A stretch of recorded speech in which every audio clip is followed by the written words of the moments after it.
Hello, my friends, and welcome to another Magician Appetizer. This is a bite-sized piece of food for thought to help you on your magic journey. And today we are talking about tools for your team. Over the course of your magic career, you are going to work with a lot of people. You may have full-time employees that are working for you full-time. You may have part-time employees. You may have people who just do certain small projects for you. You may have project-based but recurring employees, somebody who does projects for you every single week.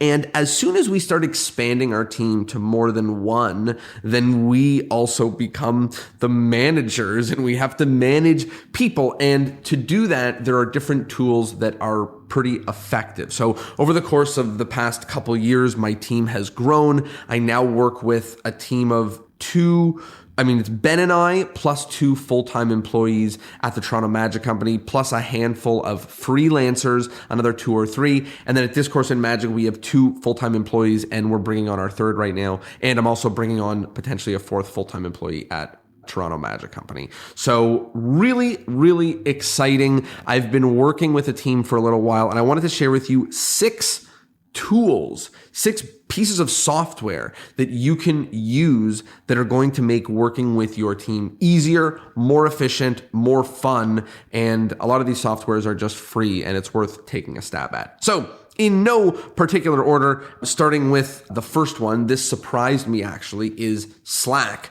The first time I heard about Slack, all I thought was, what is all the fuss all about? It seems like there's a lot of other platforms that can do something similar. And I guess it is true there are other platforms like Discord or things like that that can do something similar. But for the most part, the big solution that Slack has is, number one, it documents your conversations. Like, how many times have you communicated with a freelancer in an email thread that goes on and on and on and on? Or have you shared information and you have to go and dig through it? So in this, it's a little bit easier, a little bit more searchable, a nice place to communicate with your team that is outside of email. And that's the second part about it that's really good. It's outside of email. It's outside of Facebook. It's outside of everything. It's its own platform.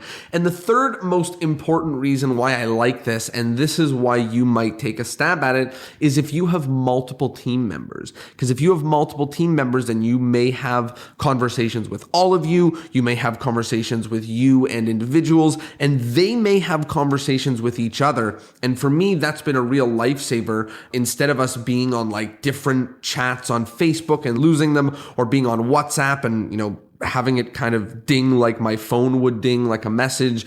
Slack is just kind of a nice place to put everything where it's kind of your in-work communication. So tool number 1, if you've got a team that's getting bigger than 2 or 3, if you want to get off of social media, out of email for a new place to communicate with your team, then I recommend Slack. That is the first tool. The second tool, this one is an absolute game changer. I cannot express enough how amazing this tool is, and that is Asana.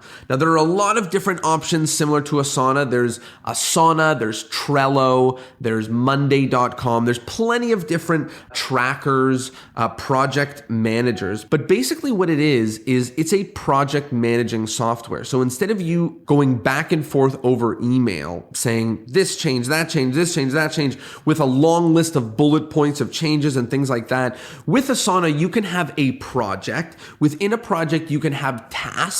And within those tasks, you can have subtasks, you can have recurring tasks.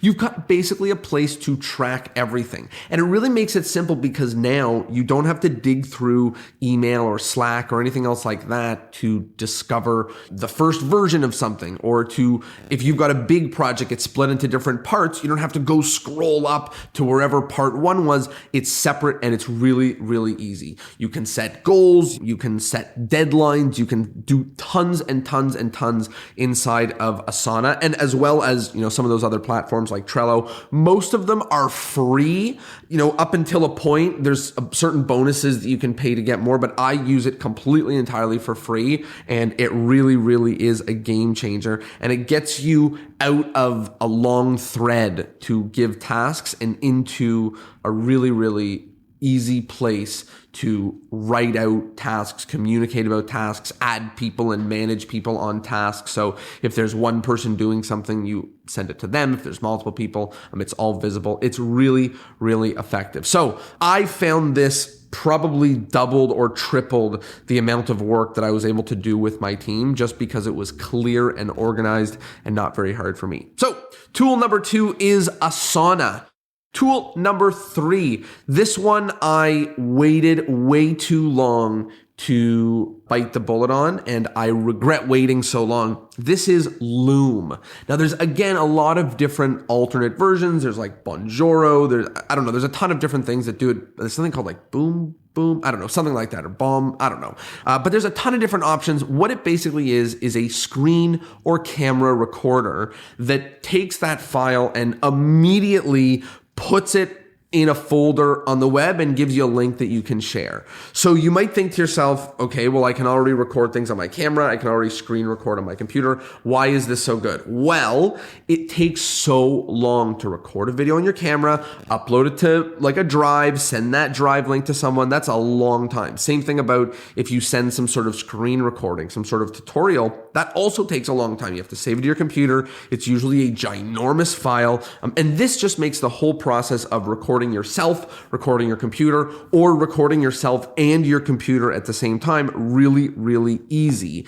And here's basically the 3 places where I use this in my business. The first place that I use this all the time is instead of me giving descriptions of a task or of a project in text form, I will do it in video form. How many times is it easier for you to explain yourself with words, with clicking on examples, with different things like that? And when we work with graphic designers, with videographers, with website designers, with team members, sometimes we want to be able to express ourselves, both, them seeing us in videos and them seeing a screen recording so they can see what our workflow and process looks like. So if you're working with your team, the first reason why I love this is because instead of you writing things out in text form, which is really, really long and sometimes misses the picture, you can do it in video form or screen recording form or both. That's the first reason why I love Loom. The second reason I love Loom is because it actually saved me from lots of meetings.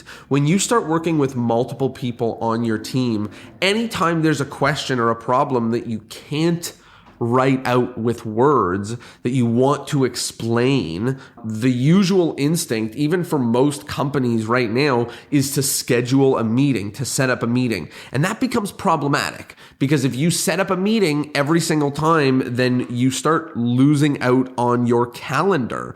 You just start losing out on all of the different times in your calendar. You start booking out meeting after meeting after meeting to talk about things that may not need them. So what's the solution? Well, Loom is. If there's a project that you have to describe, sometimes you need a meeting, but a lot of times if you don't, the best thing is to just record a tutorial video and send it. And that does 2 things. It, number 1, saves you a whole lot of time, but number 2, it documents it, because if God forbid something happens and someone on your team has to leave, maybe they get a job that pays them 100 times or something happens, whatever, something happens, they have to leave. It happens, right?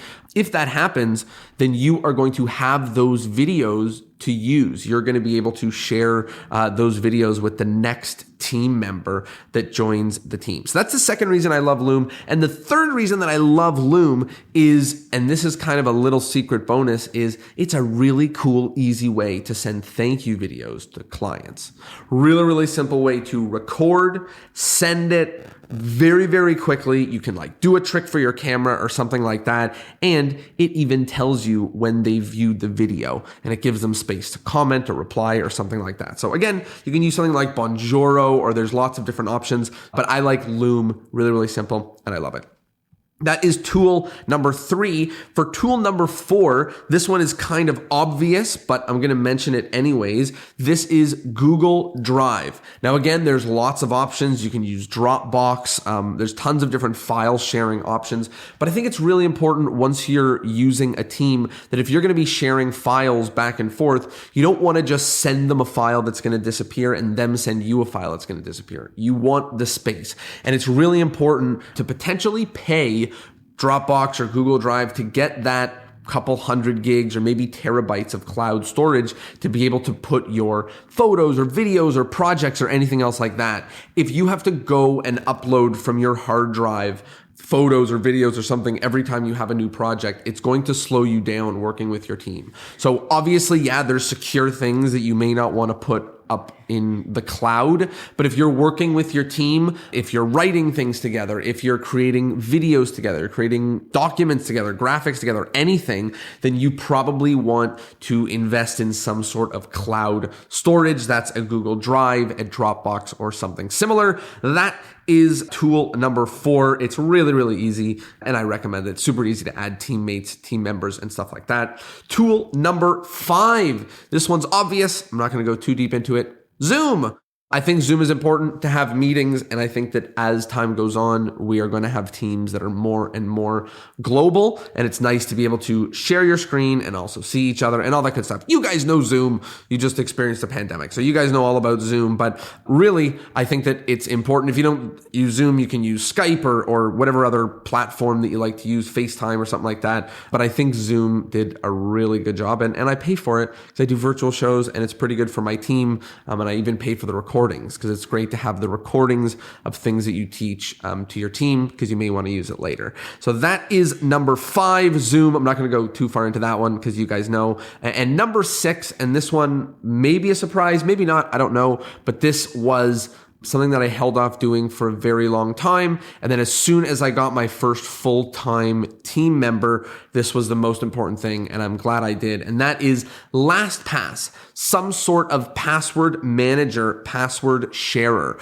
So that does basically 3 different things. The first thing that it does is, as I said, it makes it really, really easy for you to share a password. What that means is if you have a password for, let's say, Zoom, to log into Zoom and go get the recordings. Instead of you giving your team members that password, you basically share with them the LastPass link. So they click and it fills in the form and they don't even see what the password is. So they're able to use any usernames and passwords that you have and log in from wherever they are. So LastPass is really, really great because it allows you to share passwords without actually sharing the password. But the second thing that it does is it allows you to save passwords. As you can see, just in this conversation, we've talked about 6 different programs, all of which are going to have their own usernames and passwords. And you're going to need to figure out a way to keep track of them. If you change them, to keep track of them, and some sort of password manager is going to make that really, really simple. And number 3 is it's so easy. Some of these are free. Some of these are paid. I'll go over that in a second. But for LastPass, I think it's like $4 a month, like something absolutely reasonable to manage all of my passwords, to make it easy to share with team members so they can go in and do things themselves and manage that. In terms of pricing, every single one of these software has a free version that you can get started and try. Slack, Asana, Loom, Google Drive, Zoom, and LastPass all have free versions. I'll just mention for myself, I currently still use the free version of Slack and I still use the free version of Asana, but I pay for Loom, Google Drive storage, Zoom, and LastPass. In terms of my recommendations, if you can get away with not paying for Google Drive, that's great. For Loom, I'm not sure how their free plan works exactly, but for Zoom, I like paying for the cloud storage and I pay for the Zoom just because I do virtual shows. If you don't have to, if you don't need it, you can get the 40 minutes free. That may be enough. And in terms of LastPass, I recommend that you pay for it. It's like $4 a month and it's totally worth it to pay for your security on something like your passwords.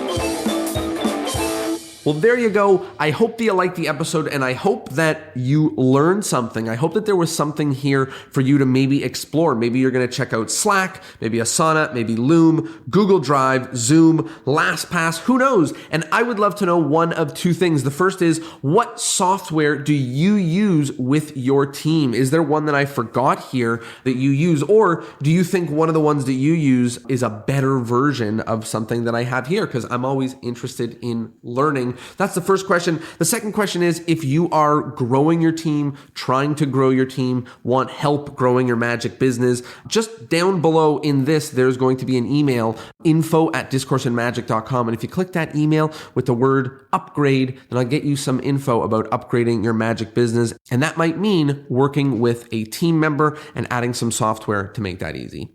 Thanks so much for being here. I hope you learned something, and I'll see you next Thursday. Peace.